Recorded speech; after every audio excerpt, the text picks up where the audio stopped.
from doing so. I instead will refer to him as Officer A. And in fact, I do mention a total of 4 officers in this presentation, and just to keep it easy for you, I'm going to call them Officer A, Officer B, Officer C, and Officer D. This incident happened over 6 weeks ago, and I know that many may prefer quick decisions, but that does not serve justice. My office and I must evaluate these situations on a case-by-case basis. That alone dictates how long the review takes. And justice requires that my office and I conduct a thorough review of all the evidence of the case in an objective manner, free from preconceptions or outside interference, and that the decision is compliant with the law and not with emotion. We received the final forensics report recently, and we finalized our review just yesterday, so I immediately called a press conference to give you the results. And I'm confident that my decision was based on every fact available and was made with due diligence and the utmost care. The officer-involved shooting on May 1st, 2025, from my review, I have determined that Officer A was legally justified in his use of force on that day. I want to thank my staff for the rigor, time, talent, and tremendous scrutiny they employed during this review. I did not send this to the grand jury, but instead I made my decision based on the review and recommendation of my senior staff. And let's be clear about this. I am the only person responsible for this decision. I assure you that I take this responsibility seriously, as I do every aspect of my job. Just moments ago, I notified the Chief of Police, city leadership, and lawyers for the Hinton family and the FOP. And before we move forward, I just want to give you a little outline of what you're going to see and hear in this presentation. I'm first going to tell you what the role of my office is in making such decisions, and then I'm going to give you an overview of the law involved. After that, I'll walk you through the events leading up to the incident. We're going to talk a little bit about Ryan Hinton's gun, and then talk about the incident itself. And I will conclude with my legal analysis. We will review, in some cases, the evidence second by second, and in some cases down to 1/100th of a second.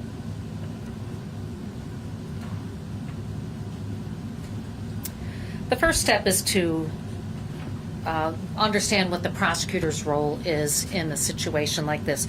My job is to evaluate whether the officer's use of force against Ryan Hinton was justified, and to determine whether there are grounds to bring criminal charges against the officer for murder. And to do this, we have to perform a Fourth Amendment analysis. We're guided by the United States Supreme Court in how we handle this. The use of force must be objectively reasonable under the totality of the circumstances. To determine what is objective, we just use the ordinary dictionary definition, meaning to not be influenced by personal feelings or opinion, and to rely on verifiable information based on the facts. And the facts and circumstances are those that are then known to the officer in the situation. So the question we present ourselves is, and the Supreme Court again directs us to answer this, whether deadly force deployed by the officer was justified from the perspective of a reasonable officer on the scene. This means we take into account the interests of both the individual and the government at stake. The second part of this equation is the totality of the circumstances. And when we talk about that, that means we have to look at all the relevant circumstances, including the facts prior to and leading up to the event of the incident. And there's no time limit into how far we can look back, because prior events may show why a reasonable officer might perceive some otherwise ambiguous conduct to be a threat. And again, the required perspective is that of a reasonable officer at the scene. We have to stand in the officer's shoes, perceive what the officer then perceived and acted within the limits of the officer's knowledge and information as it then existed. So you now know my role. You know the standards for review as directed by the Supreme Court. I'd like to move on to the events leading up to the incident. And we're going to start with the early morning hours of May 1st, 2025. 4 young men, Sincere Grigsby, Jarrell Austin, DeAnthony Bullocks, and Ryan Hinton, went to northern Kentucky in a stolen Kia Optima looking for cars and other valuables to steal. And we see evidence of this from the surveillance video provided to us by the Boone County Sheriff. The car with the headlights on holds the 4 young men, and you'll see them getting out. You'll see Ryan Hinton walk over. There he is, right by the white car on the right. You can see his jacket, and it had some white on the front. This is Bullocks coming to this white vehicle in the foreground, and that's Austin in the back.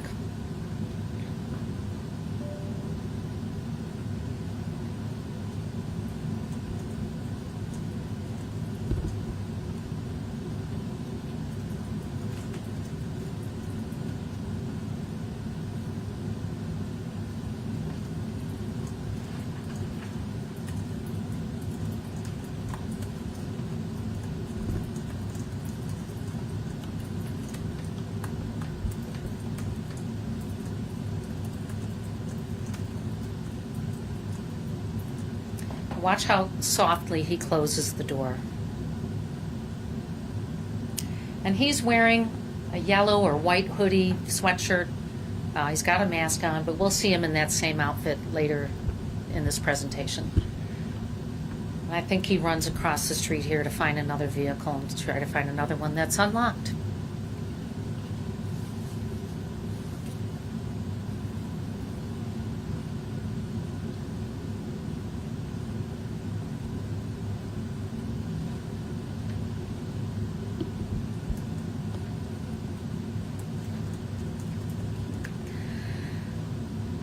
The 4 men returned to Ohio and were found in this vehicle, which was reported stolen in northern Kentucky in the wee hours of May 1st, 2025. They drove it into this parking lot off of Warsaw Avenue. The entrance to the parking lot is up a very steep hill. It goes around the back of an apartment complex. They're parked by the woods. It's a pretty secluded spot. And as many of you already know, in cases of officer-involved shootings, CPD, the Cincinnati Police Department, immediately separates any officer involved or a witness to the incident. This is so that they can interview them later at the station. Officer D was the first on the scene, and in the statement he made to police later that day, he told detectives what he saw. He was investigating a stolen vehicle, a 2021 Telluride, which we showed.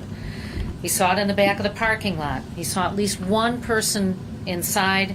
He backed out of the parking lot so he could confer with the other officers who were responding. When there's someone in a vehicle, you got to have a good plan on how to approach it. And by the time he returned, the occupants had already started running, and then he heard the shots. Officer B was the next to the scene. He sort of led the group that was responding en masse to the vehicle there. He was the first one there in this rotation. And you'll see his dash cam video in a moment. As he approached, he saw the driver, Grigsby, bail out and head run towards a wooded area. And then he saw Hinton as the second one out. Hinton went a different path. He ran across what looks like a concrete pavement. Officer B saw Hinton stumble and fall. He heard the sound of metal against that pavement. He heard officers warn them that Hinton had a gun. Now we're going to watch Officer B's dash cam video. Please note that it takes something like 30 seconds for the audio to click in. That's just how the machine is designed.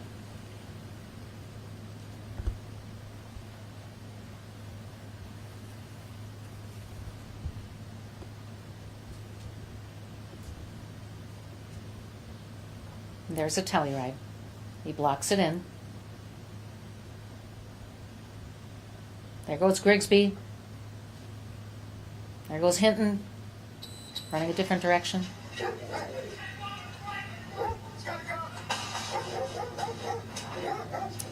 And there went Austin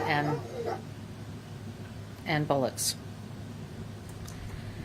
Next, we're going to listen to the audio so that you won't be distracted by the video. You can listen to the audio. This is Officer B, his dash cam audio. And again, it might take some seconds to click in.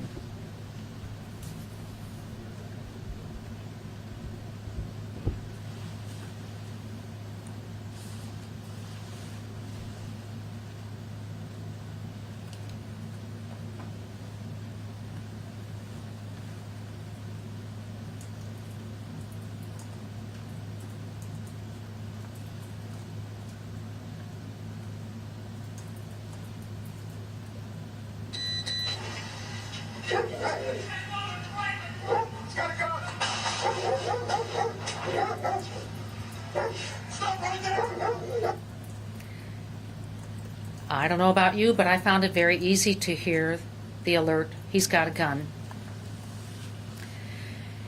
Cincinnati police also interviewed multiple non-law enforcement witnesses. This was one of the men inside the car. He said, hey, when I woke up, one of these other three said, police. The police said, freeze, get down. And the witness said, I ran. He did again say in his interview, police did say freeze. And I heard the police officer say, somebody got a gun, they got a gun, he got a gun. This is one of the witnesses from the vehicle. Clearly the suspects disregarded the officer's commands because we saw them all running in one of those videos. But most importantly here, another important aspect is the witness was asked about Hinton's gun. And he said it had a long clip and it was kind of brown or tan in color. Not the most common, perhaps. So we've gone over the events leading up to the incident, and before we review the incident, I wish to talk about Ryan Hinton's gun. It was a gun recovered at the scene, and it belonged to Ryan Hinton and was carried by him during the incident. Through investigation, Hinton's cell phone was recovered and photos were found on his cell phone. This is a picture of Ryan Hinton taken on April 28, 2025. He's posing with two guns, one of which is the one he was carrying at the scene and which was described by one of the men in the vehicle. It's unique in color, tan with a black top. Another photo taken on April 28th shows Hinton with the same gun he had at the scene. Hinton's also wearing the jacket he was wearing at the scene.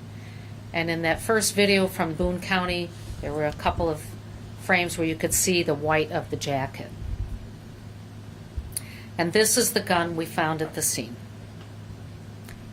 Tan with a long clip and a black top. Let's now look at the incident. Look, you're going to see some body-worn camera video. You're going to see some still shots. These add to the evidence that we reviewed already.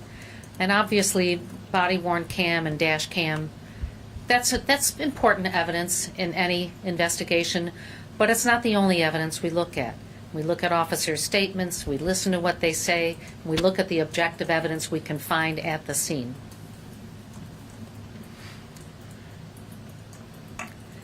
So, first of all, Officer C,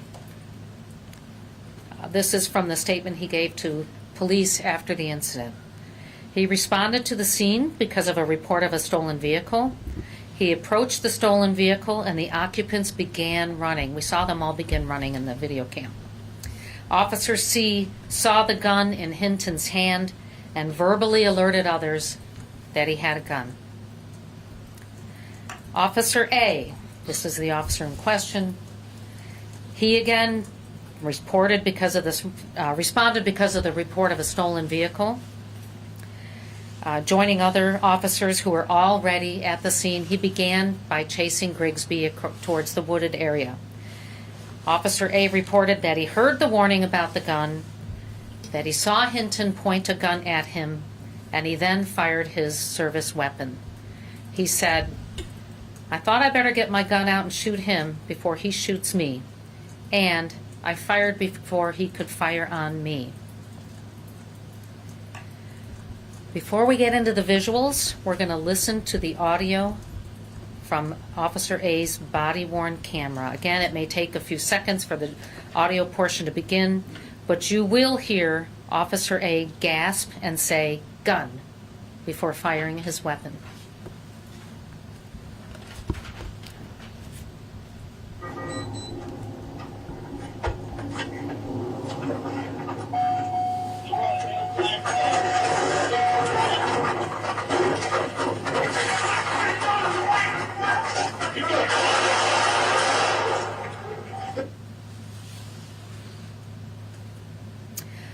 We learned that not long after the shots were fired, Officer A told the other officers there that Hinton had pointed a gun at him. And before we get into the next set of slides, I want you to know that these are still shots from Officer A's body-worn camera. And because the incident happened in less than 4 seconds, we wanted to show you some shorter snapshots of time. We just thought it was prudent to show you some single frames. And then look, it was a tremendous amount of work to go through these videos frame by frame, second by second, 1/100th of a second by 1/100th of a second. And keep in mind also that these body-worn cameras use a wide-angle lens, so it can create a sort of distorted fishbowl optical effect, and that can make it difficult for us to ascertain spatial details. And something we noted from these still shots. We're going to begin by showing that Officer A did not remove his firearm. You're going to see his right hand several times in those split 1/100ths of a second frames. You're going to see that he ran quite a way without even pulling on his holster. And it wasn't until the direct threat of Hinton with a gun that he acted. You're also going to see, and I'll point this out, that after falling and upon regaining his balance, Hinton makes the decision to pick up his gun and continue to run from officers right between some commercial dumpsters with the gun in his right hand. And it isn't until Officer A rounds the front of the left dumpster that he begins to remove his service firearm. At the same time, Hinton pops out, surprising him. There's his right hand. There's his right hand again. And in the distance you see Hinton where he's fallen. Now he's reaching for the gun.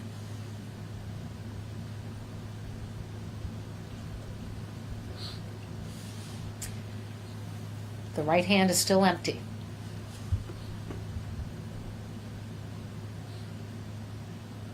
And he's still running after Grigsby at this point.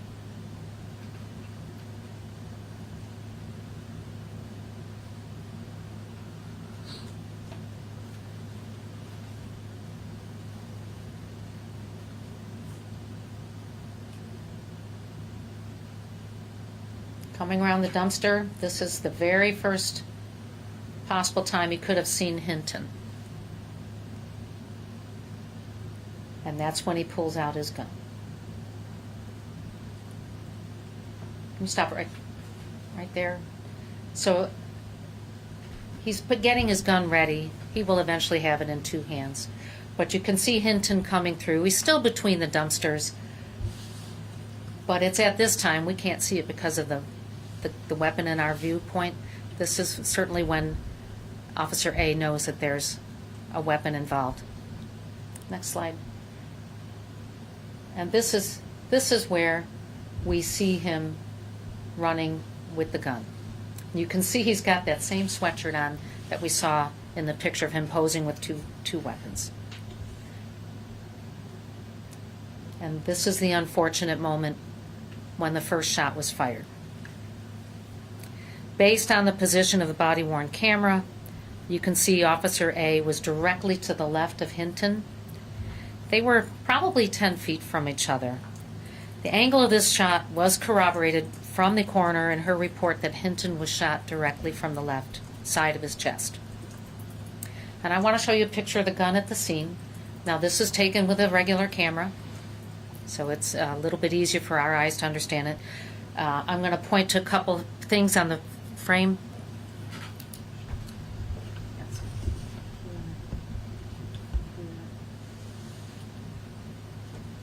Those parts of the black metal part appear to be scuffed. Could be from when he dropped the gun on the ground, on the concrete. Next one. So this is CIS taking pictures at the scene. They've recovered the weapon. They're holding the extended magazine in one hand. You can see there's a bullet in the chamber ready to be fired. This is the extended magazine that was found. I'm going to point out something to you here.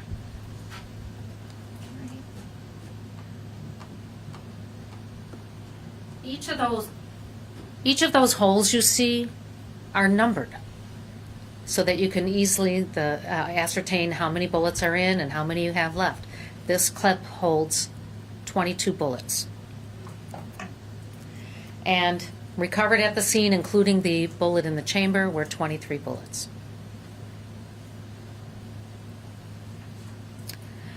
Some more regular camera shots. I'm going to point out a few things here. Remember, this is not a wide-angle lens, so it's a better reflection of the actual situation and the layout of the scene and the dimensions, the details, the depths.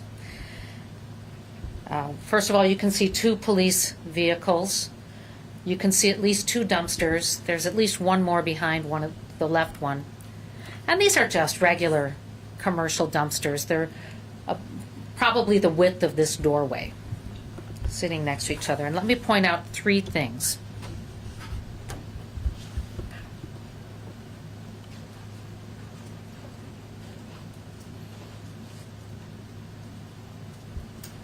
So I pointed to the concrete pavement where Hinton fell and decided to pick up his weapon.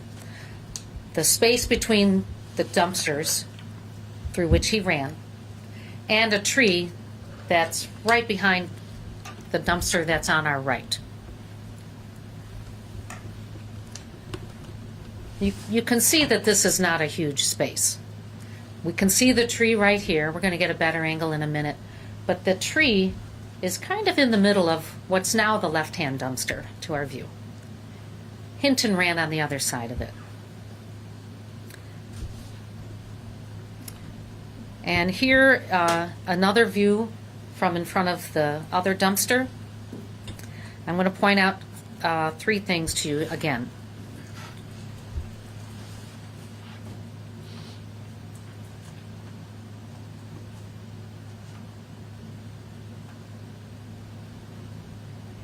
And when I said three things, I meant four. So you can see the tree in the foreground. It's right there next to the dumpster. We saw that from the view of the two police vehicles, and we saw the tree right behind the dumpster that's now on our left. Then I pointed to evidence placard 6. This is where Hinton was when he was shot. Evidence placard 7, which is pretty much obscured by the grass there, that is where we found the casing from Officer A's gun for that first shot. And that dirty area, ungrassed area that I pointed to, that's where we believe the officer was standing when he made the shot, based on where we found the cartridge. Hinton was only feet away. It's the width of this doorway. How close is that to someone who is holding a firearm with one in the chamber pointed at the officer? And then finally, the autopsy report supports the evidence that I've gone over here. The coroner refuted the idea that Hinton was shot from behind. She found that the bullet entered straight from the left side.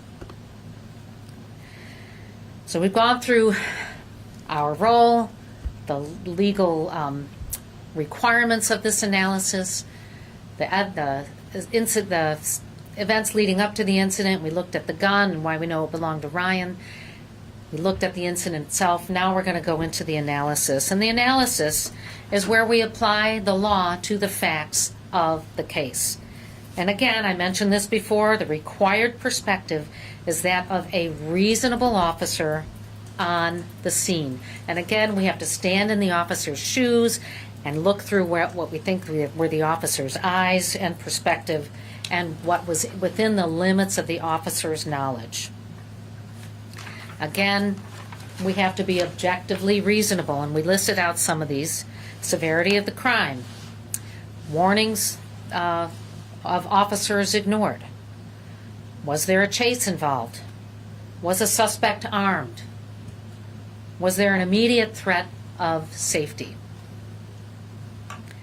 And continuing, it's clear that Hinton's conduct indicates the nature and level of the threat he posed either to the officer or others because he ignored the officer's commands, he ran from police, he stopped to pick up a fallen weapon, he ran with the gun in the direction of the officer, he glanced at the officer with the gun in his hand, and he pointed the gun in a bladed manner at Officer A. And when I use the phrase bladed, that's just a colloquialism for when you're running in one or posed in one direction, but you turn your body. You can Google it just like I did. And there's also a part of this calculus of reasonableness that acknowledges that police officers are often forced to make split-second decisions in circumstances that are tense, uncertain, and rapidly evolving. And look, we went through frame by frame by frame over several minutes. This officer had just about that much time. And our conclusion, under the law, the evidence shows that it was objectively reasonable for Officer A to perceive that Hinton posed a serious threat of imminent harm to him and to others. When Hinton popped out through the dumpsters, moving toward Officer A with a gun in his hand, the applicable law and evidence indicate that Officer A was reasonable in his fear of harm. This shooting was justified. I'll now take questions, and if you don't mind, I'll have a drink of water. Yeah, Prosecutor Bill. Oh, wait, sorry. All right. You go ahead, David. Okay, thanks. Probably what you were going to ask me. Can you tell us why you chose to not have the BCI look into this as opposed to you doing the investigation, your investigators, and taking the Cincinnati Police Department's investigation? Sure. BCI does not always get involved in things like this. They help jurisdictions that don't have their own coroner's lab. They help jurisdictions that don't have the resources to have a full-fledged investigation. So we can do that on our own. Butler County just had an officer-involved shooting. They immediately deferred to BCI, so it would not be perceived as any kind of a skewed investigation. That's fine. I know the the prosecutor up there, Mike Moser, very well. That's how he does it. I do it this way. What was his decision not to take it to a grand jury? Well, this is our fourth officer-involved shooting, and I've not taken any of them to a grand jury. I can't say that it will never happen in my tenure, but right now, we were able to make the decision because of the evidence presented to me, and I feel very confident that I did that in accordance with the law and with what the actual facts revealed. We've heard a lot from Hinton's family. Can you speak a little bit about how the officers are doing? No. Are they okay? When I was at the scene, I responded to this shooting along with 4 other assistant prosecutors, and I did ask the officers there if the Officer A was okay, and they said he was doing well. But I don't have his number, so I'm not going to call him, and that's not appropriate for me to. Yes. Yeah, your review concluded yesterday. I know the officer returned back to work several weeks ago. Before this review was completed, is there anything that you would say in terms of changing that policy just to make sure that your office has a chance to clear these officers and make sure that they are justified before they are back out on the streets and armed? That is a question for the Cincinnati Police Department. I am not their lawyer. I don't tell them how to do their job. I don't write their rules and procedures. That's their internal policy. What do you say to people who still watch the video online and say Ryan Hinton was running away? What do you say to the public who's going to be watching this? Well, when you watch a video in split-second time through a distorted wide-angle lens, people could reach lots of different conclusions, which is why I did not hasten in any way to jump to a conclusion. We took our time. I had my top 4 criminal lawyers working on this with me, and that's why we went frame by frame. And of course, we have the law that I'm required to follow, that of a reasonable officer in the situation of the moment, knowing what that officer knows. I am required by law to make the decision I made. Did you determine that the officer was threatening, did you determine that the suspect was threatening the officer, or did you determine that there was a threat because he had the gun and could have used it in the future? Well, there are 2 possible scenarios, and they both are valid in this situation. If Hinton had not used the gun on the officer, he could have escaped and used it on someone else pretty easily. But the real issue here is, what would a reasonable officer think seeing a young man running at him with a gun like this, running towards him? The feet away from this, look at the width of this door. We all know how big an apartment complex dumpster could be. We've seen them for years. This is how big it is. That is right there. And there is no time for us to have an extended analysis of this. We have to do it in accordance with the law, which is with what the officer knows to be true at the moment. Yes? Okay, I think that's the last question. If you guys have questions, go ahead, Cameron. One more, you know. You've had 4 officer-involved shootings in the last 6 months, less than that amount of time. Has there been any common threads throughout any of this? Is there anything that you think kind of connects these, or any not that they're all the same reason they happened, but is there anything that's common throughout them? I can't say that there's anything common throughout other than they were tense situations. In 2 of them, one in Columbia Township and one in the city, I can't remember which neighborhood it was in, but it appeared there from what we saw that the person holding the gun was charging right at the officers in a very deliberate and intentional way, almost as if they were welcoming being shot, and one of them was. But these are all difficult situations. They're all hard cases, and we have to take them with a case-by-case situation. Can you answer a quick question No, about we're Mordecai good. Black? Now, he's in the court system right now. I can't. Following up on Cameron's question, have you given any consideration to some policies that neighboring counties have to take every police-involved shooting to a grand jury? Well, I have done that. I've looked at Butler County, talked to Warren County, who David Fornchell had an officer-involved shooting in May of his very first term. I think we have a little bit of a difference of style, and for me, because I have some resources, the CPD has resources, and I have a staff that I think is well prepared for this, we're doing it this way.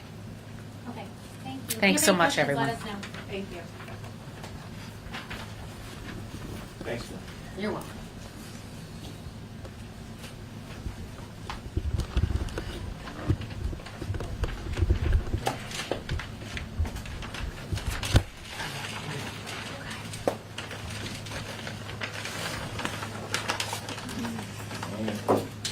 Hey, I got the first one. They're all Not the des- same. you don't They're- deserve it after asking they're all questions the after final same. questions, David. I'm starting to I always keep ask a rallying. question after Yeah, final yeah, questions. I figured you guys asked that 2 questions in advance.